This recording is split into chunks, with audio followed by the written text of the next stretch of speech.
தலைவரோட ஒரு விஷயமும் யோசிச்சு மக்களை அவர் எந்த அளவுக்கு பொருளாதார வளர்ச்சியை முன்னேற்றணும்ன்றதை யோசிச்சு திட்டங்களுக்கு ஊத்திட்டு அதை செயல்படுத்திட்டு இருக்காருன்றதை நம்ம பார்க்கணும். ஏன்னா இதை தாண்டி மகளிர் சுய உதவி குழு வச்சிருக்கவங்களுக்கு 5 லட்சம் ரூபாய் மானியத்துடன் கடனுதவி வழங்கப்படும் சொல்லியிருக்காரு. 35 லட்சம் உயர்கல்வி படிக்கும் மாணவர்களுக்கு லேப்டாப்கள் வசதி செஞ்சு கொடுக்கப்படும் சொல்லியிருக்காரு. காலை உணவு திட்டத்தின் கீழே பயன்படுற பிள்ளைங்க 5வது வகுப்பு வரைக்கும் படிக்கிற பிள்ளைங்க தான் நம்ம வீட்டு பிள்ளைங்க பயன்பட்டு இருக்காங்க. இதுக்கப்புறம் 8வது வகுப்பு வரைக்கும் படிக்கிற பிள்ளைங்களும் காலை உணவு திட்டத்தின் கீழே பயனடைய போறாங்க.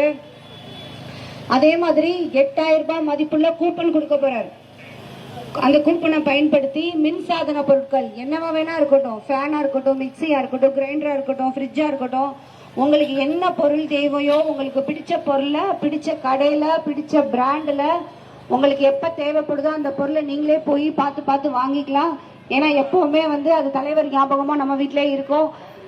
இந்த மாதிரி நம்மளுடைய தேவைகளை அறிந்து செயல்படுற ஒரே முதல்வர், இந்தியாவிற்கே முன்னோடியாக இருக்கக்கூடிய